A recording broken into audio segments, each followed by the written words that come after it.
Right clear this now. Got a pitch and a roll program, and this thing is really going. That is insane. 20 seconds. That's a lovely lift off. That's not bad at all. Everything's looking straight. Sky's getting lighter. 30 seconds. Looks good. Roll start. Ooh, cylinder beat.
Okay, welcome here, everybody, to the Manitoba Esports League MELtdown CSGO edition. Well, sort of shooter edition. My name's Wes Rambo at WJ Rambo. I'm joined by Will B, aka Dylan. I'm joined by Gunner, aka Marcos Diaz. We wanted to do a CSGO league. Will B, the man who does it all, the man gunslinger who rode in set on his up horse the halfway through the season, came in to drop some hot analysis and some sick casting for the final few games. Who rode in on his horse halfway through the presumably season, is about to ride came off in into to the drop sunset. some hot analysis and some sick casting I'm not for exactly the final sure, few but, games. And in any case, it's then really presumably is about to ride off into the sunset. You know, I frame that in like a positive, I'm not exactly sure, but I mean, in any case, it's a pleasure to have you guys both here. Gunner isn't going to have a lot to say about the teams that were eliminated early on.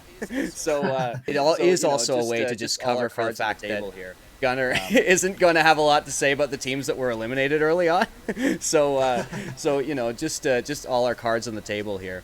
But yeah, welcome here, Gunner. I kind of wanted to start with you before we sort of get really into it. Like what we did for the League of Legends one, for instance, was we just sort of did a sort of initial. That's why I kind of wanted to talk to you first, is because you having come in halfway through the season, but having like a long history, as I understand, with like shooters and stuff. Like you've been playing tactical shooters for a really long time. Right? I mean, I've been playing CS for almost 6 years now. I love CS. Definitely got a deep history for tac shooters and just shooters in general. But first of all, great to be back. Great introduction. That was. We're not riding off into the sunset just yet, but not yet. Not yet. No, we're all riding off together. Exactly. Actually, but yeah, I'm really excited to see some of these teams kind of return back into the season 2 premiere and just kind of seeing what people are going to change up and kind of bring to the table this time around.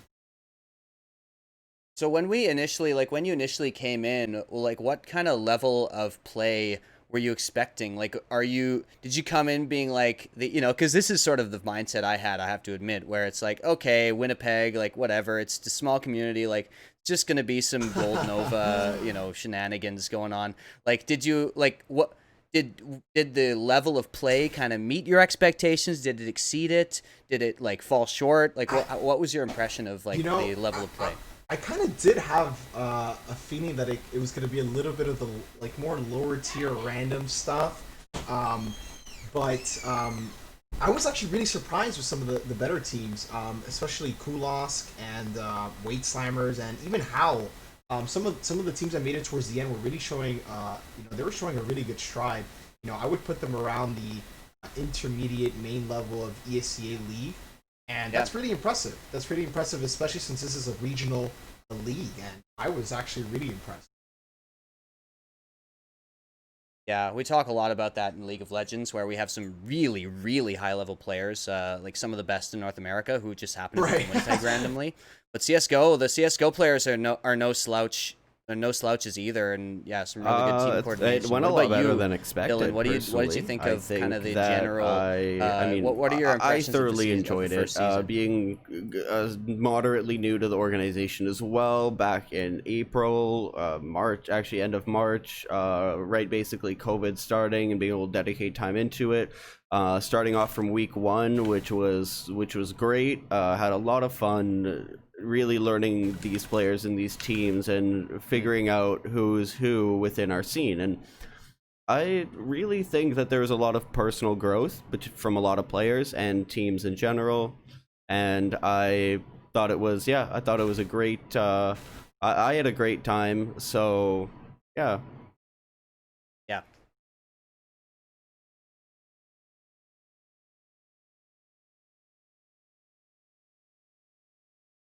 Yeah, that's what I think is really cool. You mentioned like, personal growth and stuff, and that sort of ties into like some player recognition and some player identity that formed over the course of the season. Like already, we had it like baked in already. The first stream ever, signing mouse pads load up onto the server, and there's already people in the Twitch chat being like Brady Gang, and it's like we already have a hashtag, we already have a meme, dude. Like, what more can we ask for than like hashtag Brady Gang and like you know, I want to have Brady's children. Like, I just love that stuff. That is my shit right there. Like, that is exactly how to, build a grassroots community. So it's like really cool that happened.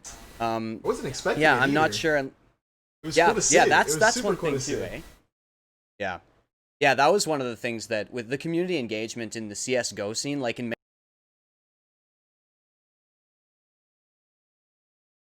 more viewers on the CS:GO stream in certain situations, just because they had such a dedicated group who would always show out when like certain people were playing and stuff. I know, Team Rush had a good contingent as well, so that was like really, really cool. We'll kind of breeze through what we want to do for this particular stream, which will be a little different than the League of Legends stream, is go into a little bit more in-depth tactical analysis, in particular on the grand final, the best of 5 between Mousepads and Kulas Nation, which all of us casted or analyzed some of the games. We all watched all the games. And it was definitely like the best Counter-Strike we saw over the course of the season. I assume you guys agree with that. No doubt. No doubt at all. It's definitely an action-packed series, right? Like, it went down to the teeth. So I think, for sure the best.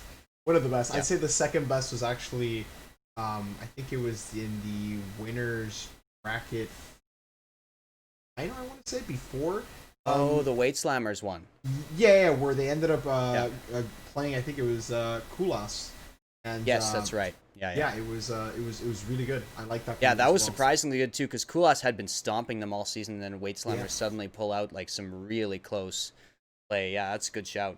But in any case, we will start with a quick rundown of Team Howl, and it's been so long, we kept having to put this off and hold it off. And also, I just want to mention Rudy had something come up and it wasn't able to be here, but if we do some some sort of power rankings or season preview, we will definitely have Rudy on there, because we really love having Rudy around to talk CS, but he's not able to be here tonight, so it's just the 3 of us. But in any case, we will go over the team the team lineup, which we didn't do in League of Legends, just because sometimes it's a little hard to remember with those teams we haven't seen in so long.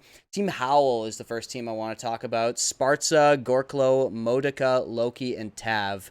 And Dylan, if you're anything like me, you are sort of grasping to remember any really identifying features of Team Howl. They did show us some good stuff, and they did take Team Rush and Weight Slammers close. I'm kind of with you on that, but I think I think they kind of struggled to find a team identity. What do you think? Well, Howl was the team that, in my opinion, we saw them really go towards. We saw them go towards, I guess, an upward trajectory. And what I mean by that is that they are a team that started off very slow. And over time, I really thought Howl could contend, at least on a map or two, with Kulas and Mousepads, and the way that they were moving up. And it's unfortunate the way that they kind of played in the last bracket, but that is one team I would say personal growth really came out of, and team growth completely. So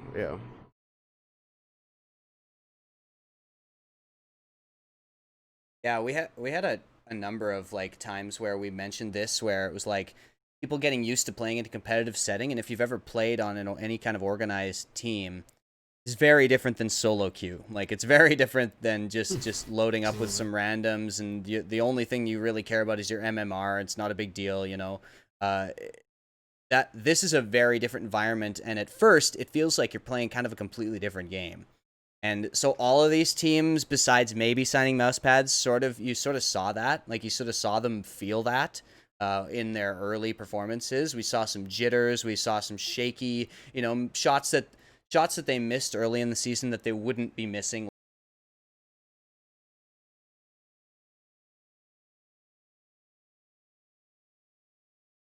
Talked about Team Howl being having a lot of that, even kills across the board players, a lot of the time, and ended up starting to top frag. Sparta was kind of Sparta was by the end of the season. It was really middle of the pack, and we talked about Team Howl being having a lot of that even I kills like across that. the I like board that a lot of the Team Howell time. did that. I and hope just nobody they come was back. really stepping up. That's a team we actually Sparta don't know was by the really end of anything the, about, by the end like of the whether season. they're going to come back or not for matches season you're 2. talking about where they But if they played do, I think they'll close do a to lot us, better so- because, as you Yeah, say, that big improvements. I have already like been that. made. I like that Yeah. Team Howell did that. I hope they come back. That's a team we actually don't know Just the next really team that anything we kinda about, wanna, like whether they're going to come quickly back or move not for to. season 2. And Team Rush, If they do, I there's a think little they'll bit do a more lot better interest. because, as you say, big Yeah, improvements have already been definitely. made. Definitely agree with the sentiment. Yeah, so Team Rush is the next team that we kind of want to, quickly move to. More interest, I did want to mention in particular Team Rush's, their economy management, where it seemed like when they saved, they literally didn't spend $1. Like, they wouldn't even buy a decoy. These guys,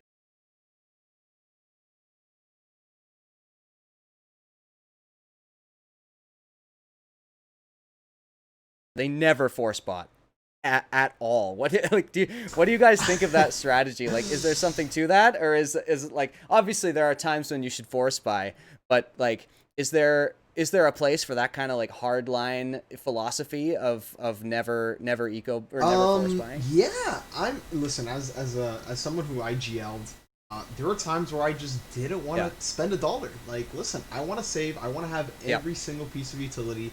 I want to have the best guns, all the ops. I want everything, all the kits. You just want to just play it safe, not try to go for those riskier rounds. But sometimes you gotta unleash your players. You just gotta let them do their thing. And sometimes those force buys, that's the difference in winning a game. And it just kind of depends. Sometimes your players are just kind of force buy even if you don't want them to. So that is actually that's one of the things that I was impressed by. Actually, is discipline. the discipline. That's exactly Thank you, thank you for finding that word when I could not. But it's too bad Rudy isn't here, because Rudy actually did work with Rush a little bit. He did like a bit of a coaching role for the beginning of the season before he came to the broadcast, and so he might be able to tell us a little more about that. We'll have to pick his brain later on, but you got to wonder. Yeah. Like, what you guys knowing Rudy? Like, do you think like that could have been a Rudy call? I see it. To never force buy? Is that is that Rudy's style? He seems like a pretty reserved guy, like who wants to play it safe. Like, no. We'll save here, guys. Chill. Guys, Glocks only. Chill. Glocks we'll only, boys. to death. We got this. Stack. Yeah. Yeah. Possibly. Yeah. The other thing in particular I wanted to talk about with Team Rush, because like as opposed to Howl, who sort of improved over time. Yep. Team Rush kind of had flashes, I think. Like Cheese in particular had that one game on Dust 2. Wilby, I think I sent you a clip where I wanted to highlight a clip of Cheese going off on Dust 2 with the op, and it was the entire map. Like there's a couple of great highlight plays, but just watch that entire map. He really puts on a clinic. Like he's just, not only is he hitting so many shots and like his aim is really good, but he's so aggressive. Like he's playing up, he is pushing through smokes, he's flashing himself in, and he's like playing like shotgun op style, and I love seeing him do that. It was so good. It couldn't really get it going against I think this one was against Weight Slammers or something like that, but no, it was against Team Howl, but it couldn't really get it going against Kulas or signing mouse pads, because I think Cheese was pretty indisputably the best player on that Team Rush team for the most part, and just wasn't able to there wasn't space made for him in the same way in those other matchups. But I really appreciated like his work with the op, and I don't know if Gunnar, you got to see any of Team Rush, but some of those highlights are really great. I really appreciated what Cheese was able to do. I saw some of the highlights from him, and it's really cool to see operas just kind of take those aggressive positions up close with the op. But like you mentioned, right, a team like Weight Slammers, slightly more, I would say, highly skilled team is gonna punish something like that, right? Because with the right utility, that's just a free kill. That's a 5v4. That's something that they want him to feel like he can do, and then just completely punish him. But when he does get those shots, like, isn't that a real, right? Like, isn't that a treat for us to watch? Oh, it's so sick. I think he dropped 29 or something, and it was like, it was awesome. It was like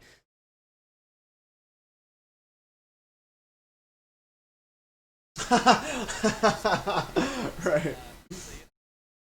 So you know, cards all on the table here, but I'm a fan, and you know, we'll talk about this a little bit more later. But Cheese will be returning for season 2 in some capacity, even if Team Rush spoiler has alert! disbanded, so Spoiler alert! that's exciting stuff. Yeah, exactly. Yeah. Getting ahead of dope. ourselves, burying the lead here. Weight Slammers is the next team, which is kind of an interesting team because, you know, at first Weight Slammers were getting beat in many cases by Howl and Rush. They looked like, you know, the weakest team. They even had to forfeit a game. They didn't show up. It was looking worse for them.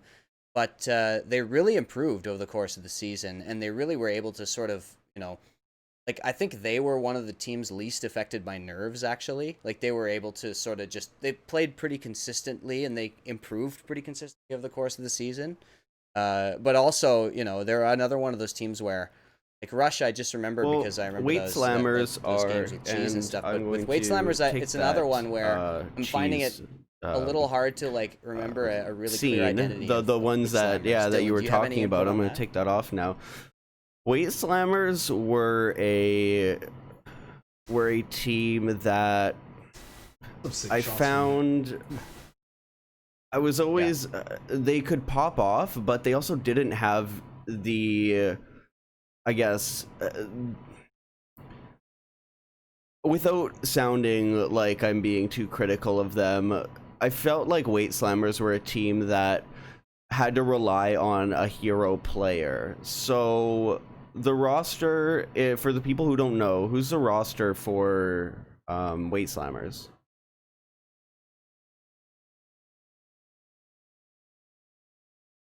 All right, so we have some names that some people might recognize, and one of those names is going to be Felium. So Panda, I remember Dog, quite a few times Felium would go off on a map like Dust 2, similar to how Loki would go off from Howl.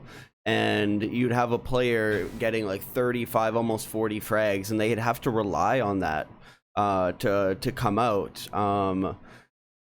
I remember there were some times the Dog would have to go off as well, and having to rely on those heroes every single time in order to win is really difficult to. It's difficult to be consistent, and that was one thing that I think was always a criticism, that you kind of don't want to bring it up and say the other players aren't really holding their own, but sometimes you gotta just come out and really gotta call a kettle black. Is there was a lot of disparity between potential skill in these players, and I know some of them were coming from League, so a League player playing a first-person shooter, that's something, you know, can be moderately foreign as well. And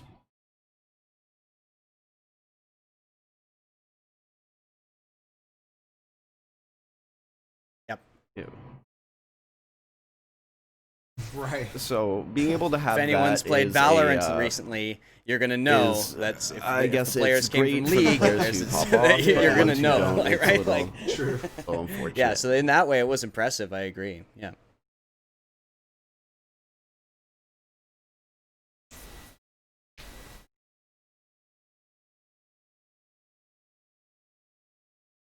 Well, and not only that, but like no player, you know, Yeah. like people who can pop off is one thing, but it's not like there wasn't anyone in this league who was like our equivalent of like Simple, who's like his ADR is always high, right? You know what I mean? And I mean I know that's a huge exaggeration talking about the best player ever, but like they're like even those players who have the capability to pop off, you need a team around you who can rally on those days when you're inconsistent, because it's gonna happen over the course of 9 weeks or whatever. It's gonna happen.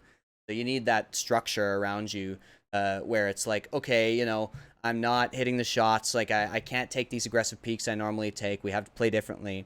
And yeah, I think Weight Slammers, you know, weren't able to do that right. If like Yev or the Dog or Felium wasn't able to absolutely go off, you know, and just like, you know, like everybody who's played a shooter knows how it feels when you just like, I know I'm going to hit this. Like I'm going around a corner. I know I'm about to hit this shot.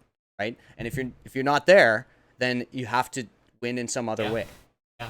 And usually that comes in the form of teamwork. if you're not gonna hit the shots, then you guys better help each other out just to make up for it. Yeah, exactly. Another thing I wanted to talk about before we move on to the kind of the top 2 teams was map pools. Because we did play best of 2s and then best of 3s and 5s in the finals.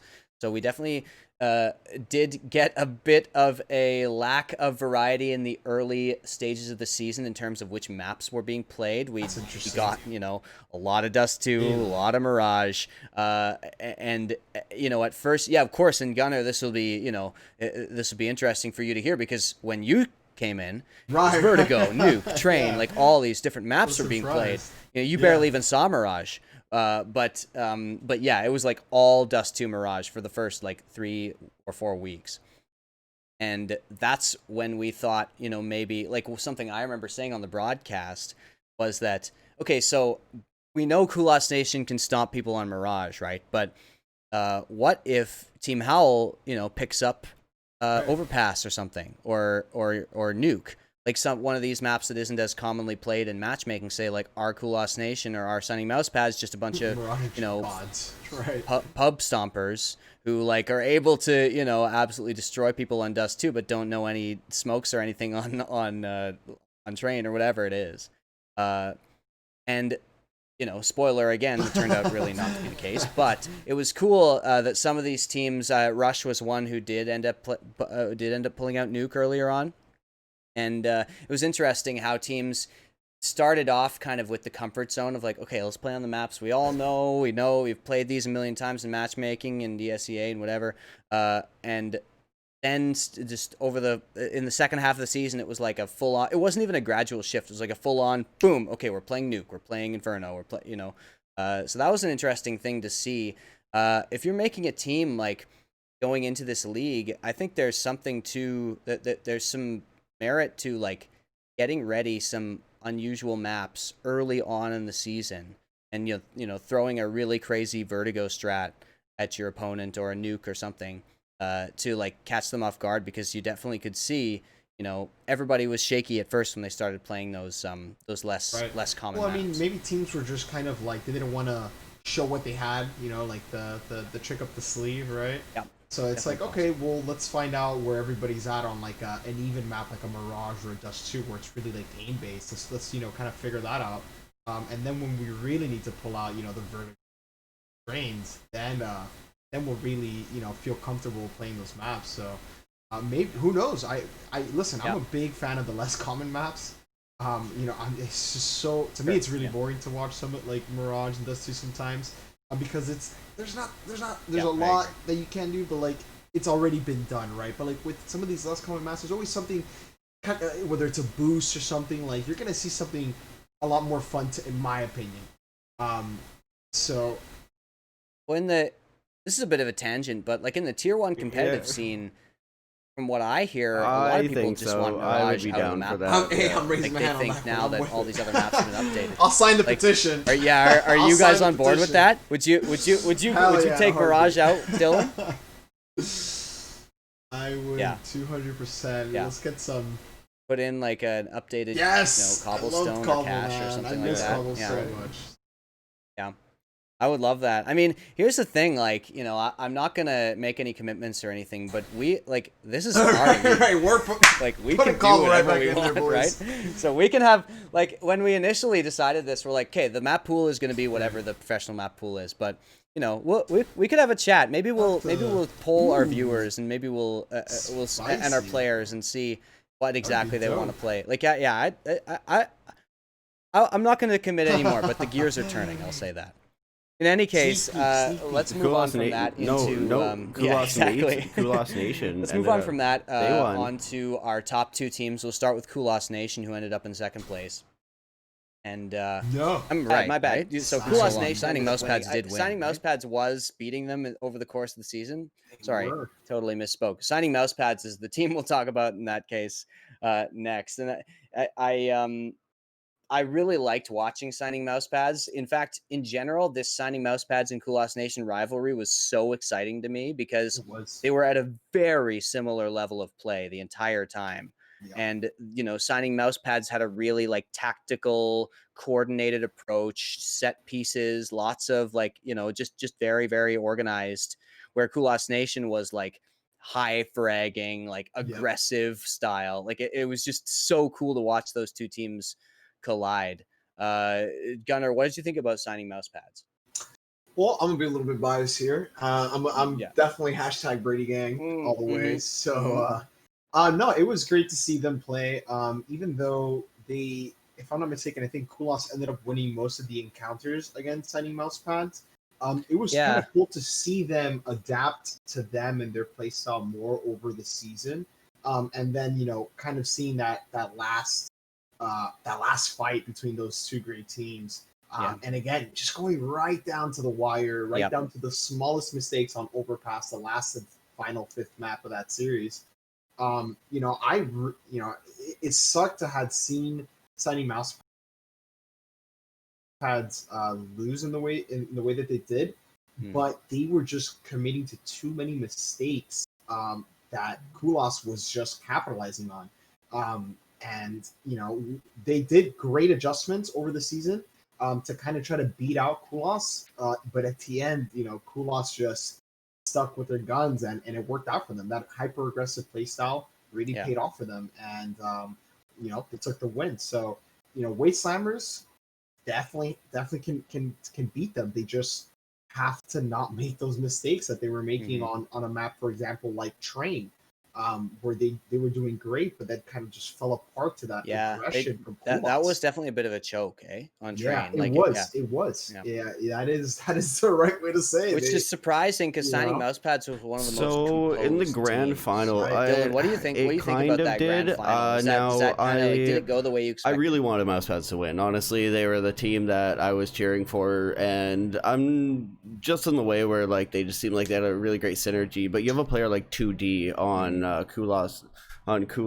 Ooh, he's too much, exactly, right? So he's somebody who I definitely too much. Too much. He's hard to beat, 2D and for sure. I think after Train, if I'm not mistaken, the mousepads lost. I think that really set them on a tilt, and then they weren't able to reset in the following game.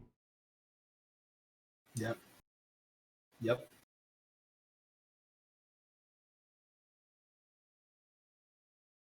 I agree. I think that's exactly what happened. Yeah, they got tilted, really tilted at the mistakes on Train, and they could just not. And like Wes was saying, they were really good at kind of composing themselves, but they just couldn't find that composure in overpass, and they were letting those same mistakes come back and haunt them.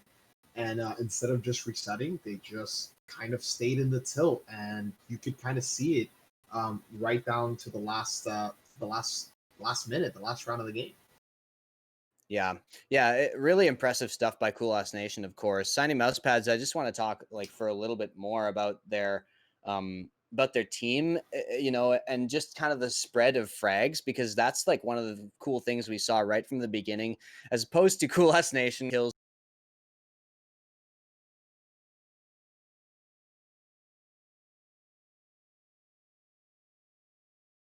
of each other like the entire game. Like occasionally somebody like like a DY or a Brady would pop off, but generally it really was like all of them pulling very equal weight, which I always love to see. It means that you are spreading yourselves evenly around the map, and you're playing like like Dylan said, like really organized. You've got good synergy, you're trading off each other. There's a clip that I sent where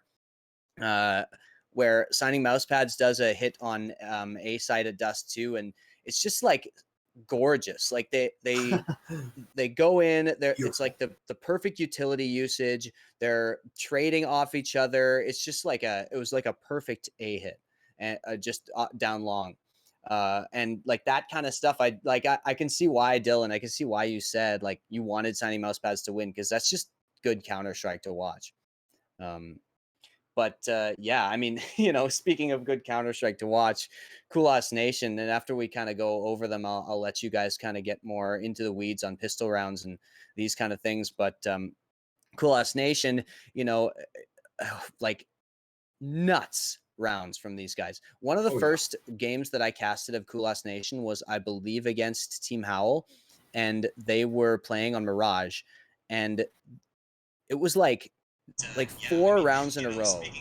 They had the bomb down within like 15 to 20 seconds of the round starting, and then like 3 of the enemy team were dead, 2 of them were dead. Like it was, and they're like everywhere on the map. Like they've planted the bomb on a Mirage, and then somebody's already in connector, somebody's already like doing the jump into sniper window. Like it was just like insane how fast they moved. Like, and yeah, exactly. It was like a Zerg rush. Like I just loved watching them play. And so yeah, that was like signing Mousepad's style, you know, combined with the fact that they were the best fraggers in the league. Like they had the best aim. And so then, you know, they could just kind of do that style. I'd be really interested to see, since we know signing Mousepads and Kulas Nation are both returning next season. Will Kulas Nation find a way to basically like answer that style? Because I think they have the tools to do it. They just need to like coordinate a little bit better, use their utility maybe a little bit better, like whatever it is, in order to stop that aggression. And, you know, they did to a certain extent. It was just then the fragging skill of Kulas Nation took over. Yeah, definitely. I think that they definitely have to. I think I like that point that you just made, that they definitely have to, I think, utilize the utility a little bit more, and that would make them even more dangerous, even more scarier as a team in the league. Yeah. And maybe they do make those adjustments coming into season 2. And so, you know, who knows what type of crazy stuff we're going to see from them. You know, they have the aim, then they'll have the strats. You know, who knows? Like, these guys might be seeing them premiere some crazy stuff, you know? Exactly. Evolving, right? Yeah. Oh, man, it would be great. I mean, like Dylan said, we already saw a bunch of, like, evolution and growth from these teams, and you know, even the top teams, it's harder because the only ones they were really competing against were each other. You know, they didn't have a lot of other very serious competition in this league, these two teams, but you know, still being able to constantly, you know, throw punches back and forth is a way to improve your game. Dylan, I know you had interest in, you know, going a little deeper into this grand final. Are you ready? Are you ready to begin the analysis segment? I am ready to begin the analysis segment here. All right, take it away. Thank you so much. All right, so I'm gonna switch this over, and we're going to get CS:GO up on the screen. Just a moment here. All right, so CS:GO is up on the screen here.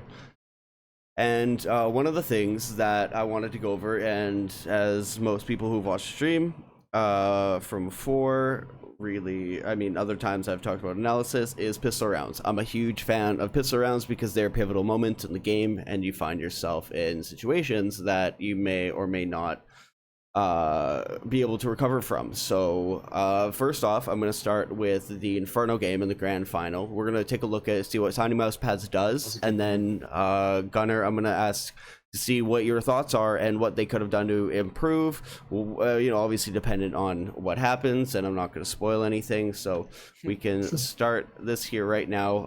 I'm going to start playing. You guys are able to see this, correct?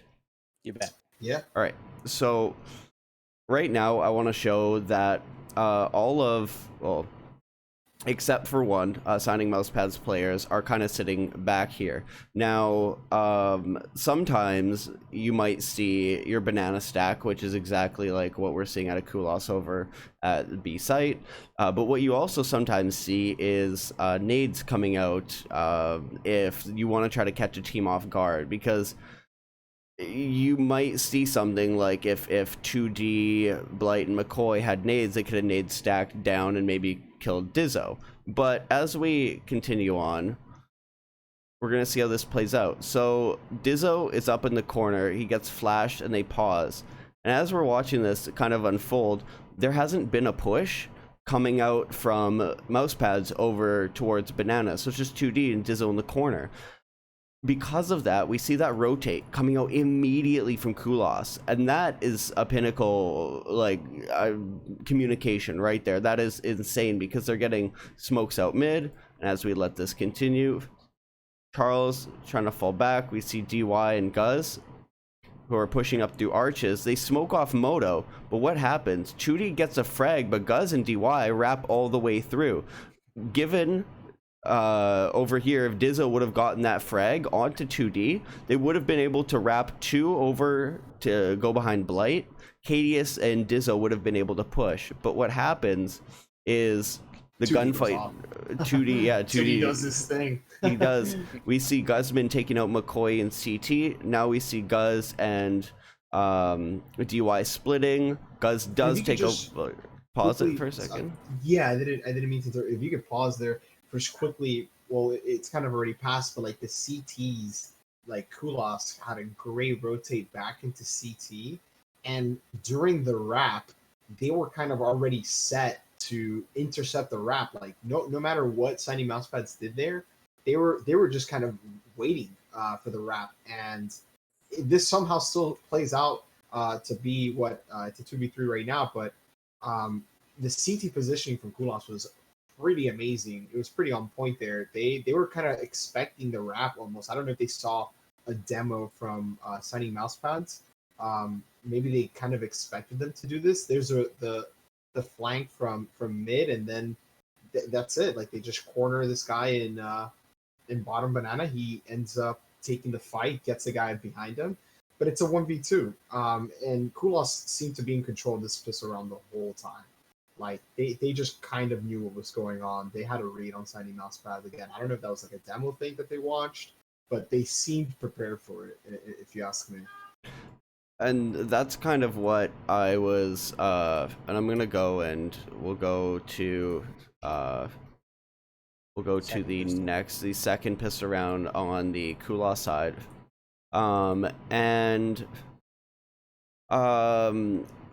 before I start this, what I wanted to point out as well is exactly what you said, Gunnar, was for McCoy to sit inside of CT spawn and Charles to fall back into CT. They were able to collapse on that wrap, and then instead of it being 2 Ts wrapping through CT through Speedway coming onto site, onto Blight who was in sight, we had McCoy and Charles who were wrapping on the T's. So they essentially like wrapped on the wrap, and because of that they wrapped on the wrap. Yeah, they like did, man. Yo, I heard you like rapping, and that's exactly what they did. Yeah. So they have information in mid already, and they see the smoke go onto Moto, and then they're like, okay, so we're already in mid, so we know they're not coming A, so now we can already move, because that's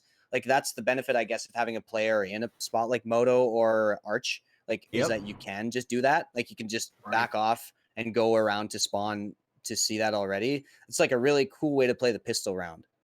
It is. And I swear they had a read. Like I remember watching this live, and I'm like, yeah, they definitely know what's going on. Yeah, and these teams have played each other on Inferno before already by this point, right? So maybe that's it. Maybe they watched just demos of like what they did previously, or exactly, like demos of their other games, right?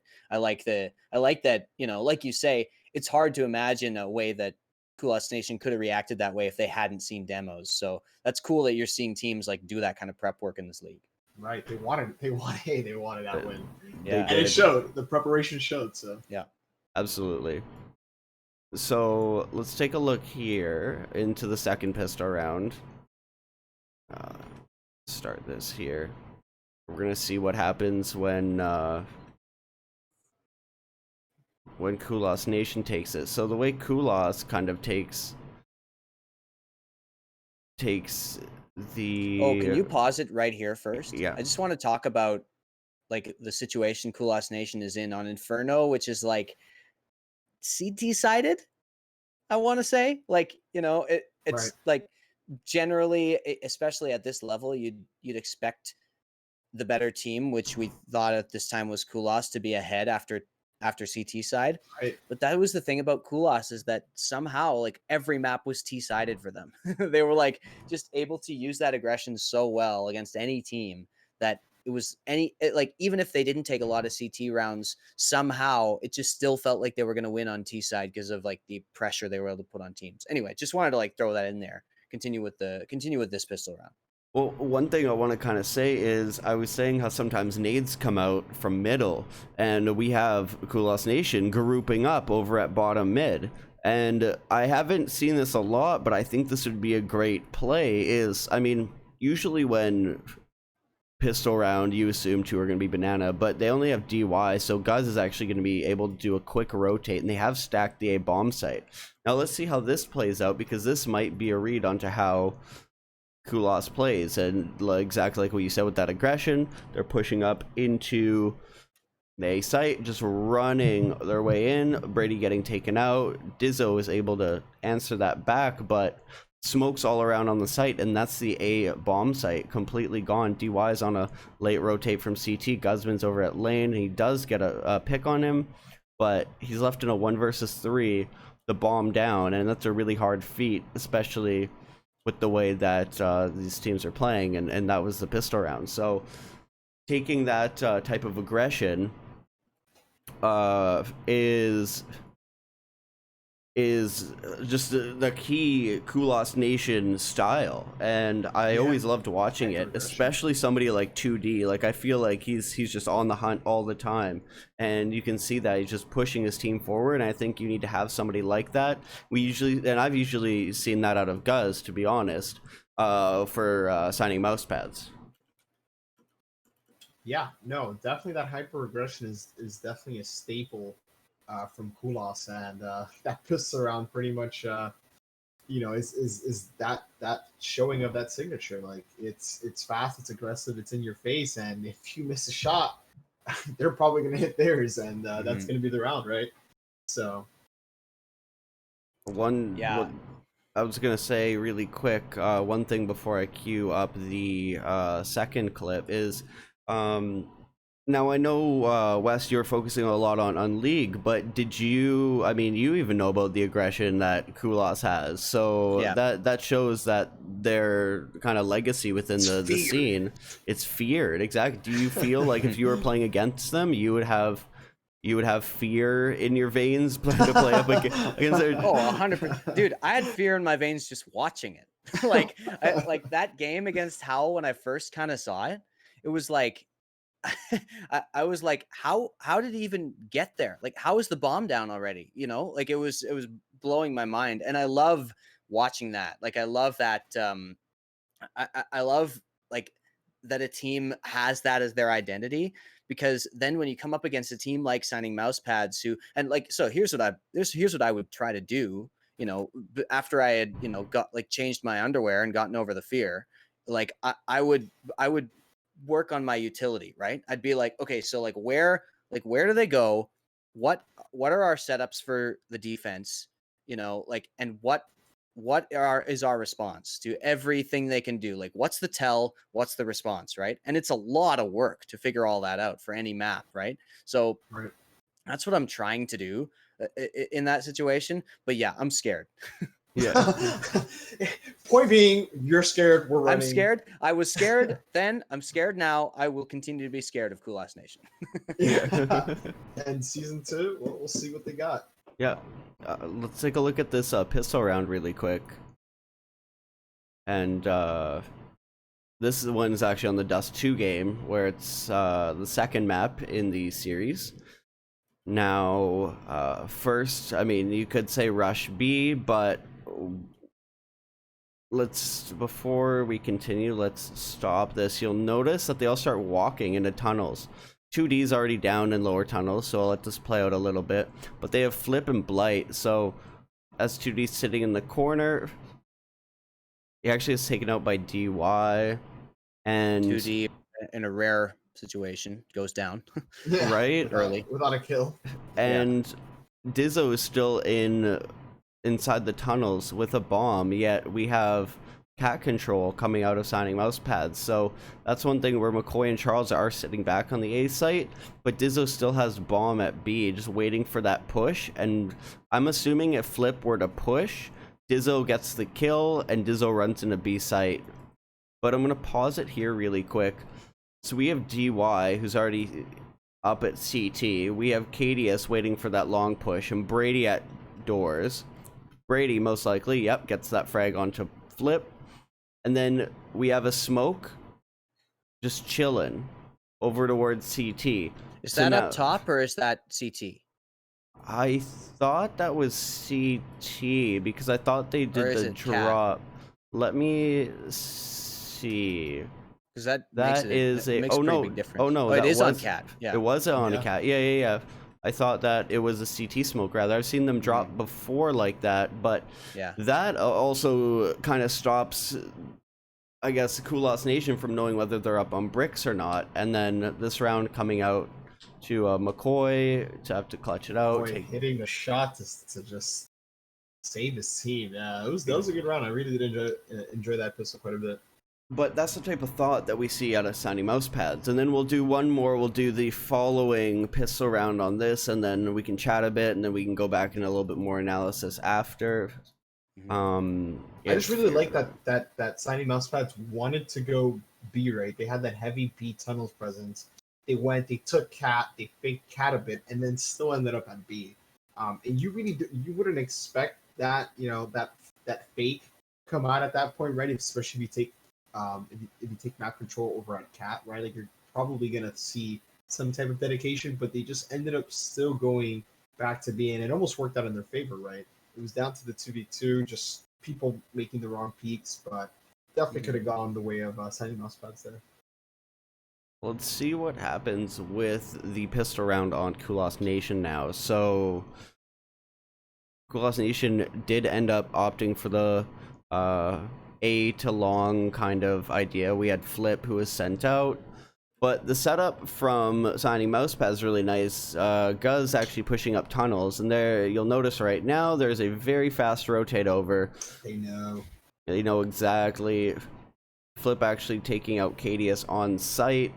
But Big rip there. The nice double long wrap coming out of Guz and Brady. I think 2D does take out one of them. Yeah, I'm not mistaken. Yeah, he does. If I'm not mistaken, he gets both. No. No, Yeah, actually, no, never mind. Okay. But this is still a 2v3. We have DY getting focused, leaving it on to Guz. And once again, we have that aggression that's coming out. I think the problem there was the positioning on Signing Mousepads. They were a little bit too passive on A, but it makes sense because they went aggressive B, right? But yeah. I still think you just don't want to give up long that freely. Maybe putting a player in pit. That way, at least if they do end up going A, you have, a deterrent before they just can take long A for free. So the mindset potentially is like, okay, so Kulas Nation is going to rush. And like we're big expecting surprise. So yeah, exactly, right? So we're expecting them either B or cat, right? Like if it's a rush against USPs. So then since that's why they were able to get long control, because it's like Mousepads, judging by the tendencies of Kulas, are setting up for a cat or B hit. And then so since they get that presence long, Flip does manage to get the kill. Then they do send 3 cat, like right then. They get the bomb down at 125, which is like a late bomb plant for them. Right. and then they but still, obviously it's like blindingly fast. And then all like Signing Mousepads like have a nice flank happening, but you're already have full control of the site, and you have a bunch of angles covered because you came from cat, so you already have cat and CT like basically kind of locked down. So like it's really, really cool to see Kulas Nation's aggression even come through in a round like that, where you're in a pistol round against the best team in the league. You can still pull that off. I just, this is why, as much as I love watching Signing Mousepads and their tactical style, like I can't vote against Kulas Nation, man. They're just like so aggressive. Yeah, I actually what would have been nice to see from maybe one of the guys at B from Sunny Mousepads, maybe the anchor was to have maybe like some utility, right? So at least they would have had something to retake long with, right? Since that's where they decided to come from for the retake.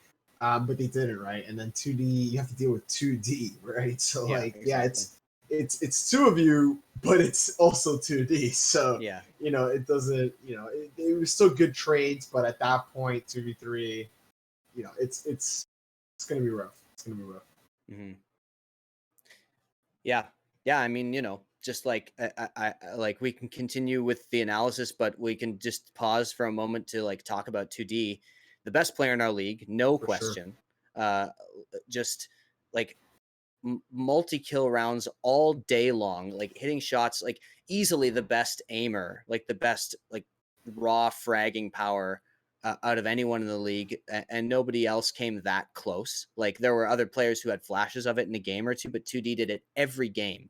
It was like just so cool to watch this guy play. And anybody who's going to challenge Cool Ass Nation, which I believe is, as far as I know, it's the same lineup next year. Anybody who's coming in, like, you need to find a way to shut this guy down, because he really is the win condition for Cool Ass Nation in against higher tier teams.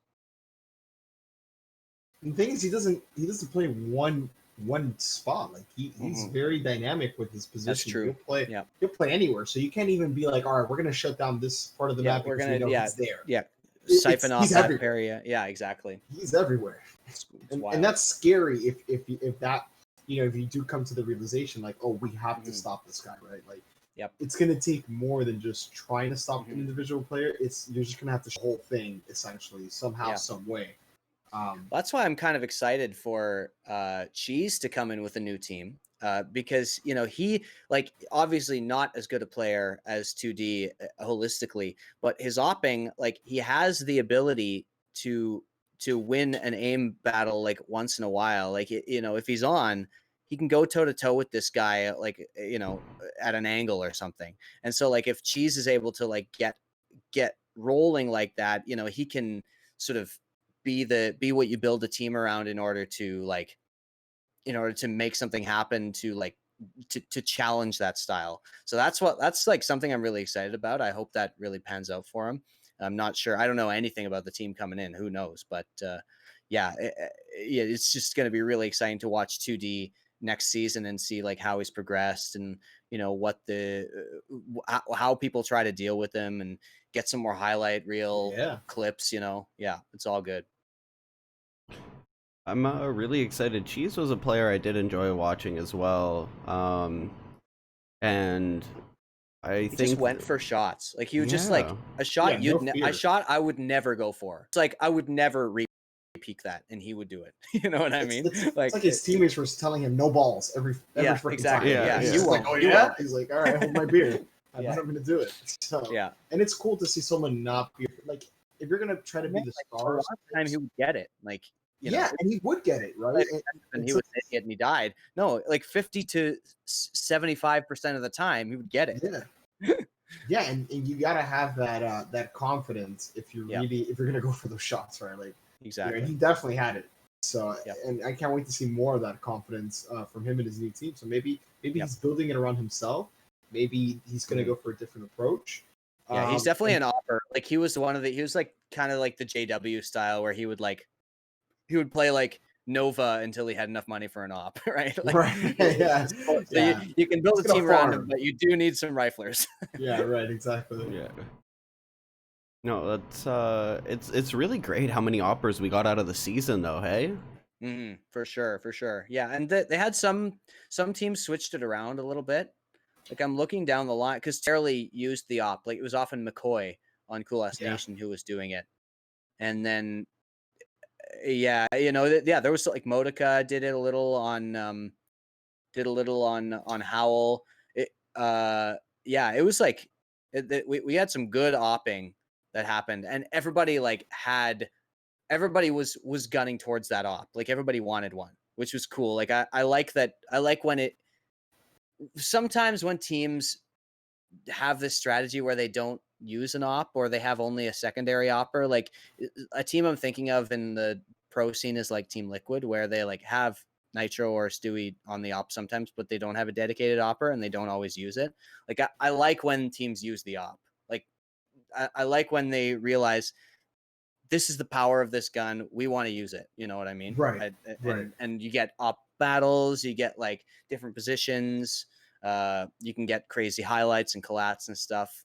I like the game when there's a lot of opping going on. The highlight reels, definitely, for sure. It's the collection. But, you know, speaking of another player that I think stood out really well, was actually Dizzo. I think Dizzle really stepped up a lot for signing Mousepads. I think he was really solid. And speaking of the op, he definitely when signing Mousepads really needed some of these openings, he definitely made it happen. And then we I don't know if you guys remember the highlight reel, which we've seen a couple times now of him on Long A in pit with the op, where he was just making that thing sing. Yeah. And it was sick to see him with the op, and I hope to see more of that in season 2, because it was really entertaining, kind of like in the same realm of Cheese, with some of those crazy clips and crazy shots that he was going for. Although I do like the words you used though, like solid, because Dizzo, he just like Cheese had like really great games, and then he had games where he kind of didn't show up, right? Dizzo. Right. Like if he didn't get the op or something, he always managed to make an impact in the game. Like I really like that shout that you say about him, because he just managed to like make something happen no matter what. He could kind of he could take sort of a round that felt lost, and he could make something of it. Get an exit or something like that. He was super consistent. So that's a player to watch for next season for sure. Absolutely. Dizzo. I like the kind of Dizzo and DY often played together. It was like the DY twins. I did like that too. They often actually played together. Like they would be trading off each other. Or they would be hitting an angle together, and then it would be like, oh, DY goes down. Oh, Dizzo gets the trade. Like it would always be the two of them together. I don't know if they did that on purpose, but it was sort of like a Mary and Pippin. Right. Yeah. I like that. I like the comparison. I agree with that. It was really fun to watch him play, and man, Dizzle. I think Dizzle was up there, somewhat like he was trying to, like, it felt like he was the rival to 2D in some of these games. Where he's like, yo, if you're gonna go hard, I'm gonna try to go harder. You could for sure make an argument for him, or like potentially Felium, or like the one, or Guzman maybe for like the second best player in the league. Like probably Dizzo has to be right. Like he just had. I mean, I haven't seen the stats or anything, but I'm guessing that would be the case. Yeah, I agree with that. I think I think Guz was a fantastic player, and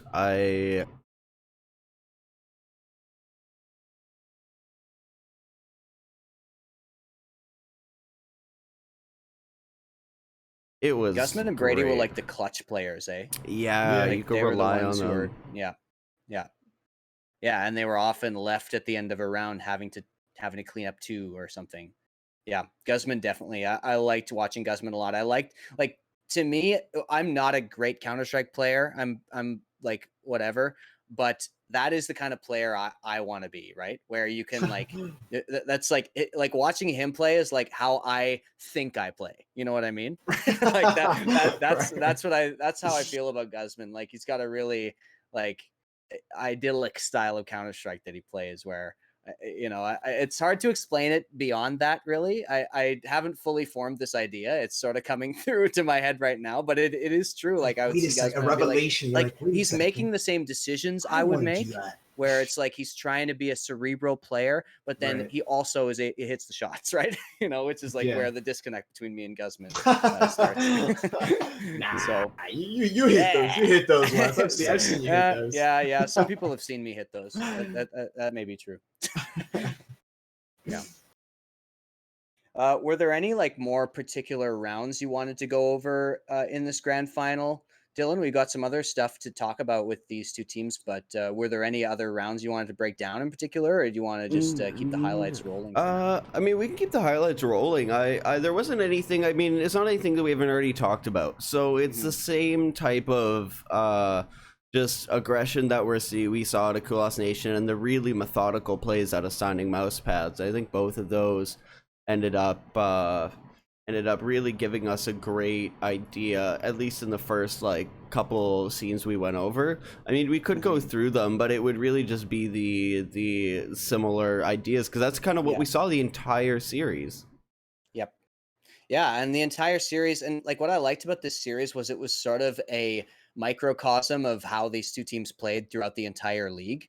Like it really was the two styles being matched up against each other in such a clear way, where Cool Ass Nation did play that aggressive style, and they did take a lot of really great peaks, and they did have some really great, like, shots and individual performances. And then signing mouse pads did go for these like crazy executes, and they were super composed in a lot of cases, except like you said, on overpass, they started to fall apart under Cool Ass Nation's pressure. But in general, they had really great tactics, and that's kind of how they got their advantages. So I liked, like, I would say, if you're watching this, if you're watching it either live or later on when we post it on YouTube, you should go and watch this grand final, at least kind of skip through it, because this is like such a good demonstration of how our league was, and what we have to expect for season 2. So that would be my recommendation to anyone watching this who wants to catch up on some Manitoba Esports League Counter-Strike, is to go and watch the grand final series. You also get the benefit of having me, Guzman, Wilby, and Rudy all casting in different pairings, which I think is fun. And we sort of like did that on the fly, and it was like down to the last second. We were like, okay, so somebody's got a hard out, so then the two of us will go together, but then then that person's doing 2 in a row, and so this person's gonna go with there, and it's like, but this person's cool to do too. Like, do you remember that? We were really doing some math there. Yeah, some math. Yeah, not my strong suit, but you guys got it done. You guys definitely got it done. We did though. We did it, man. That was really funny, actually, because we had, and then Rudy wasn't feeling well as well in that whole thing too. Yeah. So Rudy like really came through, man. Like we were casting together, and he was doing fine. Like I didn't really notice even that something was wrong. But then he was like casting just straight up, doing good analysis, talking, being good on stream, and then in chat he types like, hey guys, I'm feeling really, really shitty, like I think I gotta bow out after this. And we're like, what? Like, you're doing great, like no problem obviously, but you're like, I did not notice at all. Like he really killed it. So shout out to Rudy. Shout out to that one, to the boy Rudy. So yeah, I mean, we got the grand finals. We talked about that. Well, congratulations again to Cool Ass Nation and to all the teams for like the performances they pulled out. Every team had something to show us and something exciting to bring to this league. What do you guys like? Do you want to, before we sort of start spitballing about next season, is there anything else you want to say about this season? Dylan, is there anything else? I mean, you were here from pretty much the start, and you did a lot. You were basically involved in every single stream match. Yeah. So are there any closing thoughts you have on how the season went, and anything about that? I mean, I just want to say I'm really proud of all the teams who came in and really put in work. I know it's not easy, especially if you don't have a lot of synergy, or if you don't have a lot of practice behind under your belt. I just think that it was a riot to be a part of it, and I really hope we see these teams come back next season, and that we see more, because after being spotted out for a whole season, if people were watching and now they come in being like, oh, well, we know that Team Rush isn't good on economy, let's maybe try to break them when they're down, or we know that try to get them to force, right? We know that Cool Ass Nation is really aggressive, so let's try to counter that. And I really want to see a lot of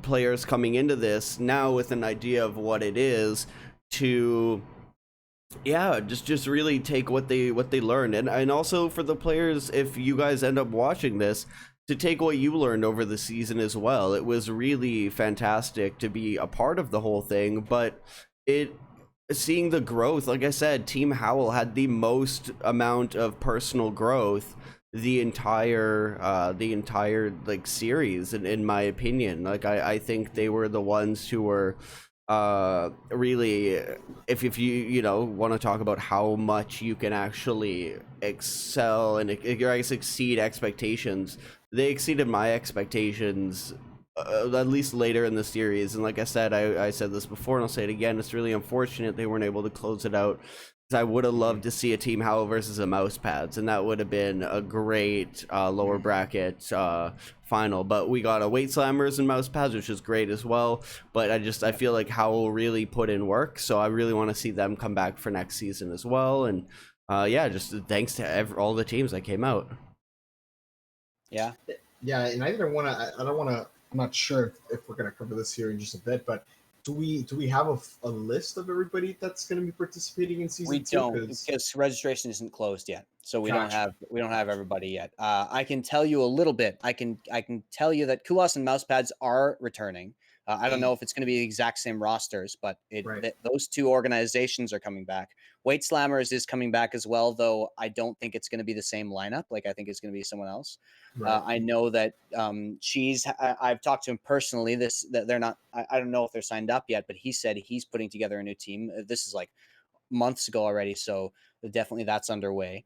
Right. And then there's at least one new team as well, and potentially more.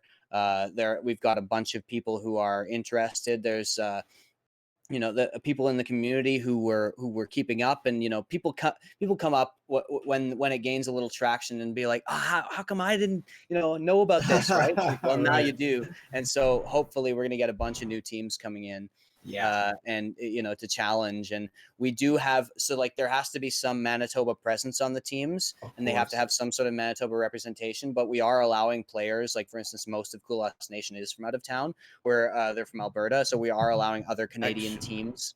Contrary to that, I actually learned that I believe Blight and 2D, or Blight and McCoy, I think, are the only ones who are in Alberta. So we have they are actually in Manitoba. Yeah, so you are correct though. We are going to have a majority Manitoba-based team restriction. So 3 player. Manitoba, 3 players minimum. That could be a coach as well. If they have 2 players, 3 out of town, and 1 coach from Manitoba. You can be fielding 3 out of town players. There just has to be someone else signed up from Manitoba on your team as well. Exactly. And that person has to be, they can't be sitting on a bench. They have to be actively engaged in doing something. So even if they say, oh, it's our coach, and they're not really like coaching, like it doesn't really matter. It's just getting the Manitoba players involved and getting them a part of it. So they'll have to be in the matches with them, and they'll have to be doing that, and that is really gonna grow, in my opinion, Manitoba as an esports like a Midwestern esports hub. But also, I mean, if I could have it my way, I'd love to have it expand out to Western Canada, do Western Canada Esports League, Weasel. And it's because like there isn't a league like this anywhere except Manitoba besides Toronto, and we'll get to that. I will repeat an announcement, a very exciting announcement about the League of Legends that I made. But yeah, like in Alberta, for instance, there isn't any league that is equivalent to this. Even BC, I don't think there is. And so the fact that a player or 2 from there can participate in this would be really cool. And if more interest comes, like I have the same dream. Like I would love for this to expand to like a more a more enveloping league where it's like more players can play. We can start to get a higher level competition, start to get more teams. So I think that would be really cool. Oh yeah. Listen, I'm not even from Canada, and that sounds, I want that to happen. Exactly. That sounds awesome. That sounds great. And hopefully that's what this, I have no doubt in my mind that that's eventually what it'll evolve into. Mm-hmm. Yeah, we were also involved with some high schools. We've had a chat when I did a CBC interview. I talked about how like so the average viewer age of like the NFL is 50 years old or something, right? Jesus. And so like as much as NFL is way a million times more popular than esports right now, it doesn't take a lot of math and a lot of logic to, understand what could be happening in the next, 20 to 30 years with esports, even in the next 5 to 10 years, we're talking like esports is like this pandemic is, horrible as it has been, there have been benefits for esports. And so we were going to start to see the growth accelerate, I think. I So definitely that's agree something with that's that. really, really cool. Gunnar, you are planning to return for next season in an on-stream role. Is that correct? Yes, that Yeah, is excellent. correct. Hopefully, yeah. Okay. I mean, that's what I'm really hoping for. Yeah, I would That's love great. to continue to do what I love. I mean, this is Yeah. I love Counter Strike. I love being able to cast with a good group of guys and just Mhm. bringing some entertainment to the people. You know, bringing some good content and just you know, Awesome. and bringing these exciting moments to everybody. Just wanted to put that on record so that you have to come Yeah, back. now you do. Yeah, yes, Yeah, yes. We Shout got out him, to Dylan. yeah, we Wes. got it. Got you. I'm under contract now, Yeah, guys. yeah, Right. exactly. Sign the Yeah, NDAs, boys. verbal Yeah. contract. Yeah. Somebody Yeah, I flip mean, it. unless there we've talked about CS:GO. I just wanted to also go into a little bit of a preview of Valorant. But before I do that, I want to repeat a quick announcement that I made on the League of Legends subreddit. This is sent to me by Mel herself, the namesake of this league, Melanie Penner, who runs who is the evil mastermind behind all this. And this is the announcement that she sent me in a message. The Manitoba Esports League and Ontario Esports League have partnered up to develop an interprovincial esports competition, the first of its kind. Top 3 teams from the Valorant, League of Legends, Premier, and Counter-Strike Global Offensive Leagues will be flown to Toronto or Winnipeg semi-annually to compete on stage for additional prizing aside from their local league. What? This will give players an opportunity to compete against the other top talent from Canada.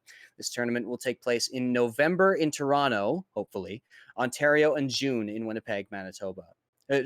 November in Toronto, Ontario, and June in Winnipeg, Manitoba. The first venue for this event will be the Red River X in Winnipeg, June 2021. So that is the original announcement. Now, we will see how that all plays out, but this partnership is confirmed. We are going to do this as sort of like a mid-season sort of invitational thing with the top teams.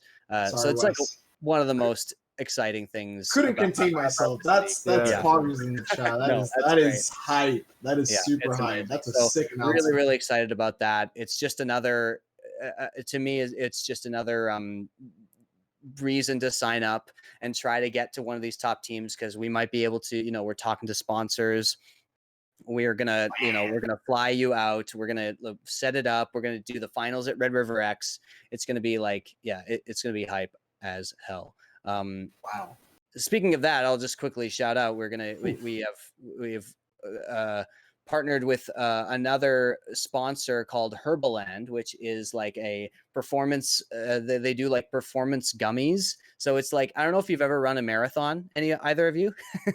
But I did cross country back in the day. So this is the kind of thing where when you go to a marathon, you go to like an expo. Here's what I thought. I'm just framing this in my own way. This is not like an official sponsor message or anything like that. But when I went to like the Marathon Expo to prep for the marathon, you get all this gear and all this merch and stuff like that. And some of the things you get are these like gummies that have a lot of like sugar or protein or nutrients in them or something that basically like give you a boost if you don't want to eat a lot before the marathon. Like little crack gummies.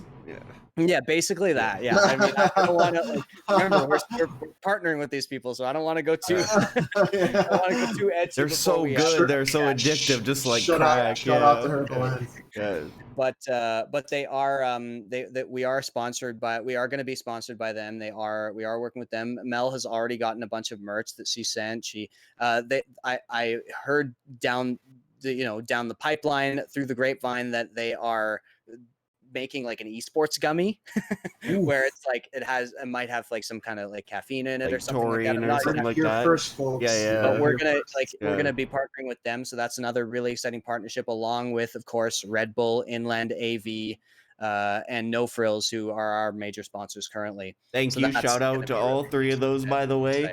I know we're all about Herbaland, but we're also all about our OG sponsors. One, right? It is a new one, exactly, but I do have to say a thank you for them. You guys, Red Bull, Inland AV, and No Frills, you guys really started where nobody else kind of took to us, and then Oh, No, and Red Bull is like, they've been really great with that kind of thing, but I'm really excited about.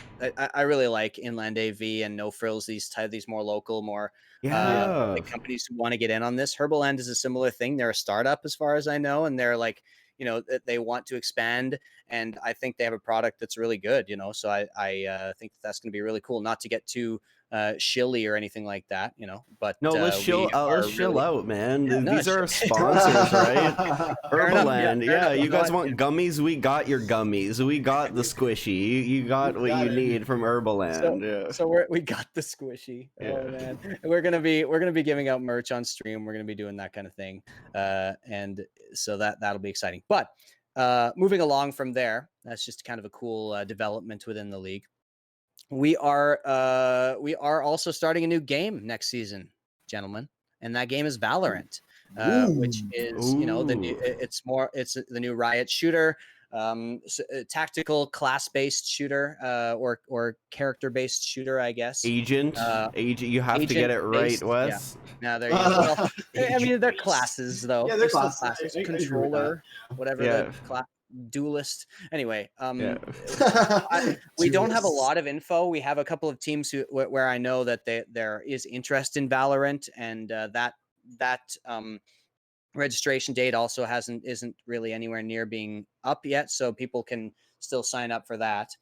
You can get a team together. Same rules as the other teams in terms of team membership or the other games. So yeah, Valorant. What do you guys think of Valorant in terms of as a competitive game? I've heard a lot of different takes. In general, it's generally positive in terms of its competitive integrity. It's not quite as in depth, say, as Counter-Strike in terms of like how difficult it is to learn and how like the skill ceiling on it, but it does have those abilities which make it a very different game in other ways. So what do you guys think of Valorant as a competitive game? I agree with that sentiment. Different in its own way. Yeah. Yeah.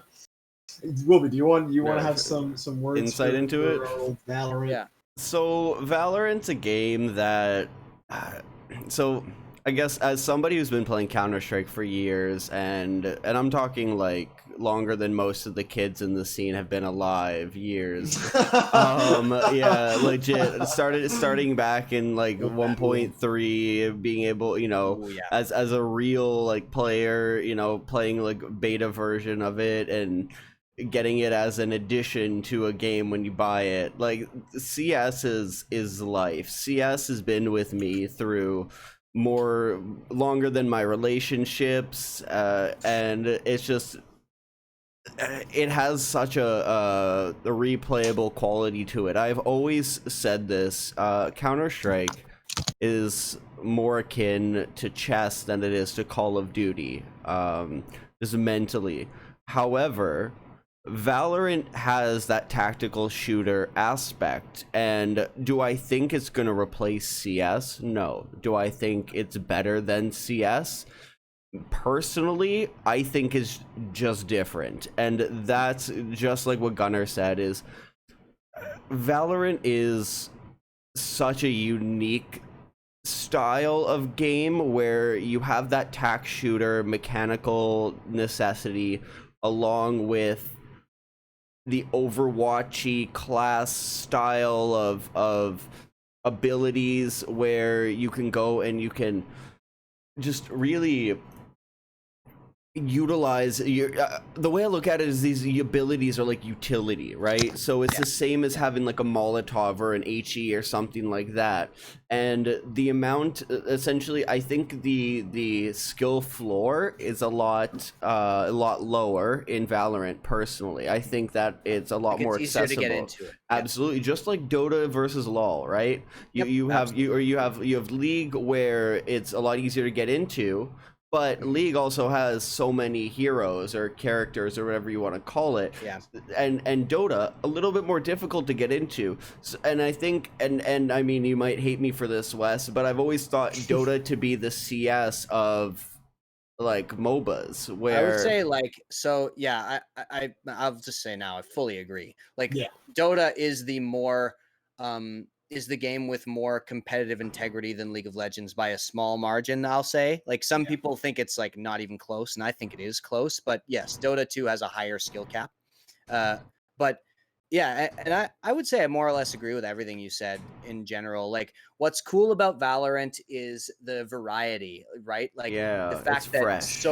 like the fact that you can do all these, like, I don't know, you can do all these crazy things with abilities that are, you know, with utility in Counter Strike, there is there are already like an almost infinite possibilities, but you do see tendencies, and it is Yep. like, okay, this gets smoked off so you can't see that area, This right? is this is But the window smoke for mid yeah, Mirage and the that smoke always lasts the same amount of time, and the smoke is always the same. But in yep. Valorant, there's 4 different characters who can use like something like a smoke, and all of them Yep. last a different duration. All of them behave differently. Like some of them, if you enter, you can see in it, right? So if it's Right. that smoke, you can go in and go around this corner. But if it's a different smoke, you won't be able to do that safely, right? So like that's what's cool to me.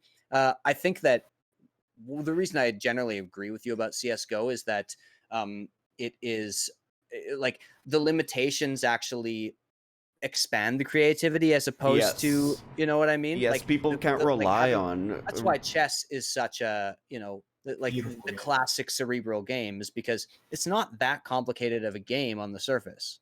but Every but you're character does the same thing, but but you there's, your yeah, brain you have to put yeah, that amount of, sort of cut you yeah, off, but you have to put that amount of mental fortitude forward, and it's a true test of who is the yeah, better player, both yeah, mechanically but also outplaying someone in Counter-Strike is a lot more satisfying than it is in Valorant, where if you have somebody like a Sage who boosts up a wall, well, you can assume the Sage, depending on where it is in the map, is going to be standing on that wall to get that overview on you. And that's just yeah, something you know you can learn. But in CS, you can have like a one-way smoke that is just a pixel off of what a common smoke is, where you can have just a smidgen amount, and it's that amount of just detail and the tenacity of Counter-Strike players to find this Yeah. is these little details are just so that's what I think where CS is. But I'm so excited. I love Valorant. I play Valorant all the oh time. yeah, But and it is fresh, it is nice, it is new, and like you said, multiple smokes and multiple behaviors with those smokes really allow, in that sense, really allow players to play the character or the agent that they want to play, but also it allows the team comps to be useful. So you also have to think about your team comp, and I think Valorant's more of a team-based game. Counter-Strike is very team-based, don't get me wrong, I'm sure, not saying that, but Valorant almost relies on the team more. Right. I Like, would say because yeah, of those abilities. exactly, It exactly. almost comes into mind like a little bit of the League of Legends play where like you have synergy between certain um, champions, right? yep, Um, and you know it's finding ways to mix those abilities together to entry to retake. And I think that that aspect of it is pretty cool. yeah, Um, but I don't know. There's nothing like CS to me, right? I like to compare. Like back in my competitive, like more competitive days, I played a lot of Halo 3, yeah, and that's what CS really, because there was a void after Halo 3 for me. mhm, Reach didn't do it. Halo 4 didn't do it because of all these different things that they started adding, like you know, with the abilities and this and that. And I just like the core gameplay of a game where it's like, hey, we're even. I have this gun, you have a similar gun, and it's gonna boil down to like just the most minimal amount of mistakes, right? yeah, Mechanically, movement wise, right? And I like that. But with Valorant, you throw in the abilities, which is another layer of complexity. Maybe I'm just too slow. Maybe I'm washed, boys. I can't. I'm not a that fan takes of some it. time. It's not, games hasn't been out that long, man. Give yourself some credit here. Right? No, And I when we just can't play, really get behind it. But we always do well though when you play, which is the one thing, is the Yeah, mechanics from CS really translate, and that just shows how much of an advantage CS players have in yeah, oh attack yeah, shooter. Because if you're coming from League and or even you, from Apex or or from Fortnite or something. Apex yeah, or Yeah, COD or yeah, Fortnite or yeah, some game where you don't understand. I mean, like Valorant once again is you don't have to counter strafe. And hmm, for those who are watching who don't know, it's like stepping the opposite direction of where you're swinging out from to be able to go and stop your aim spread and hmm. little things like that where you can just Well, stop. You know what I mean? Or just not being able to run around and shoot. Yeah, spray control is another big one, where spray control at a certain point in Valorant is random, where with CSGO you can learn huge long spray patterns, and you see, like if you watch, Elige from Team Liquid, you see that they do, and they get many, many more kills than the average player could get by using it. So like in Valorant, that depth isn't there as well. So that's another difference. Yeah, and it's replaced. I actually like the comparison to Fortnite in a way, even though, some people will be like, Fortnite, whatever, just 12-year-old kids screaming. But Fortnite, those kids are mechanically Fortnite does have a really high skill cap. Super high skill cap. It's not even like the aim isn't. Having good aim is good, but the building is or even the animation of the building. That's one thing that got me with Fortnite is kids will spam animations, so it brings up the blueprint on the screen to show off against that's one thing I was like. And that's why I can't get enough Fortnite. I'm too slow for that. That game is cracked out. That's like Hyperscape. Hyperscape is and I love. I haven't tried it yet. I'm excited to try Hyperscape. You have to get into it. It is so much fun. That is probably my new BR of better than Warzone. What is happening? What am I doing right now committing to this? Right? Afterwards we'll just hop into Hyperscape and you'll catch me on my stream watching us But going back to Valorant, it's definitely an interesting take, and it's highly competitive. That we have to give the game. It's highly competitive. We have some really good players that have swapped over to it. Yes. And it's turning out to be a pretty interesting competitive landscape, I'd say.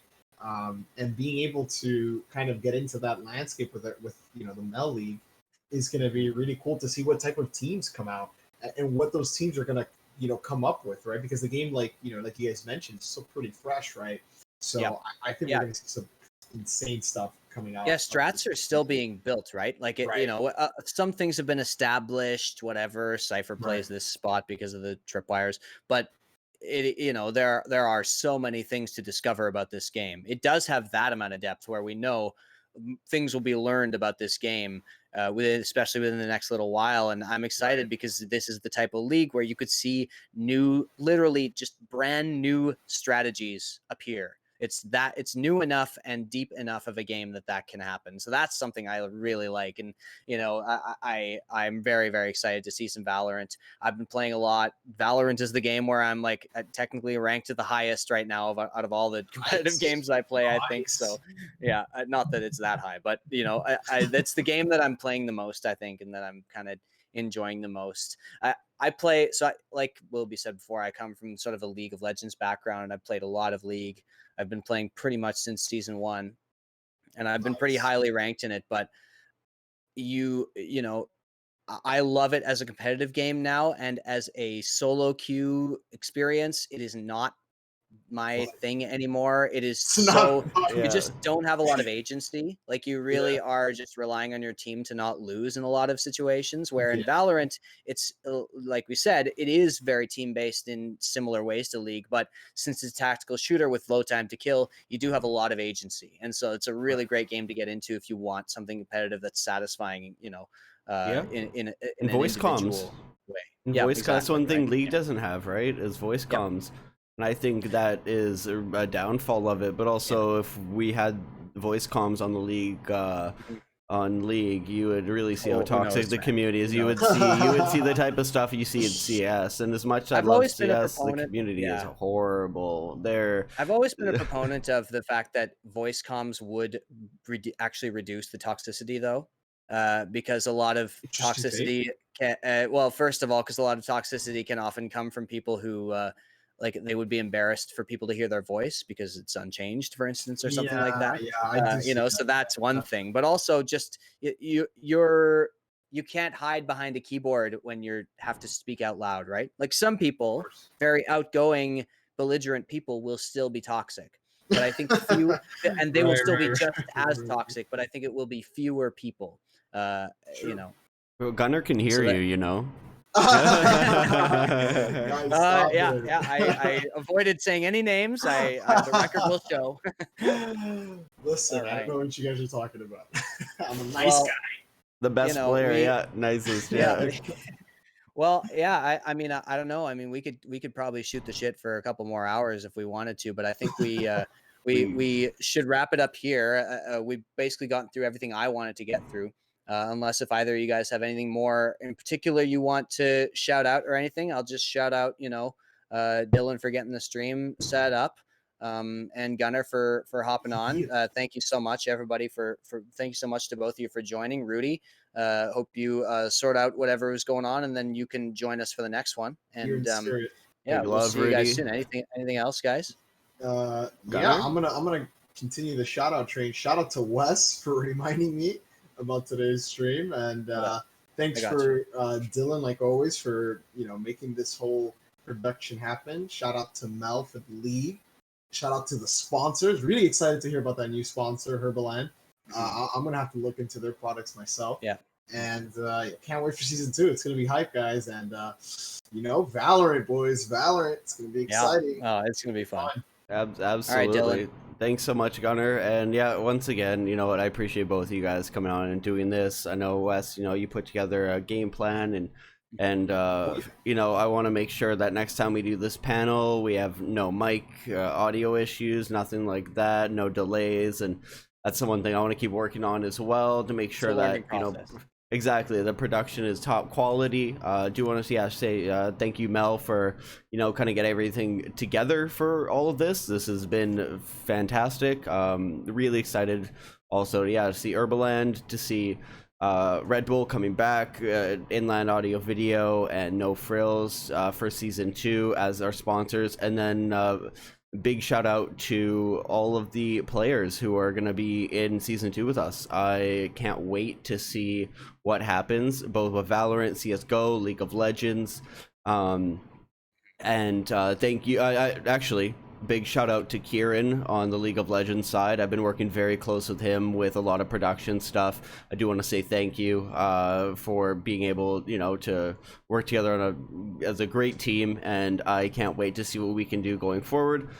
Other than that, make sure you check out everybody's social. So we have Gunnar on the bottom. It's Marcos Diaz on Twitter. Gunnar is 00 on Twitch. We have Wes, who is WJ Rambo on Twitter. Wes, what are you on Twitch? Is it WJ Rambo?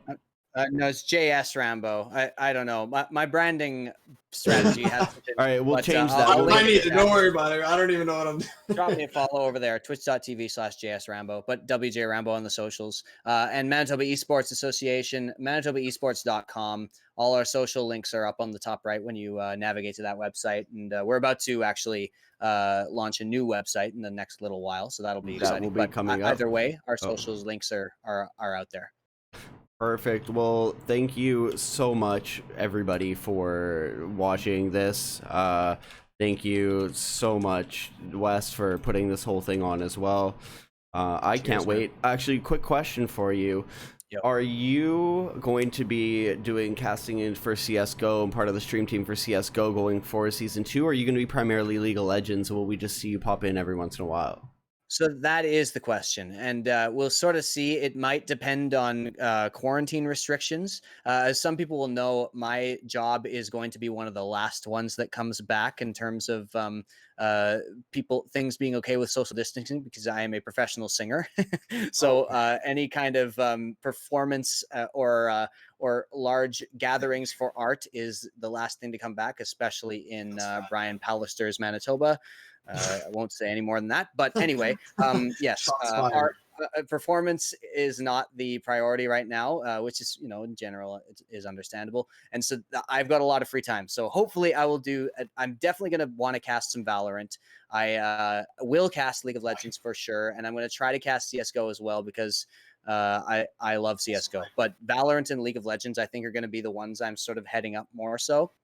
And I'm taking on a role sort of as the creative director of the broadcast as well. So, the creative director in general, and sort of working on finding other talent, which I'm already working on. I've already got some bites, And if anybody else is interested, you can hit me up on on my social media if you want to become a part of the broadcast. I'd love to have a chat with you and see where you'd fit in. So yeah, we could always use more casters. We got lots of games to stream. So I'm going to do as much casting as I can is the short answer there.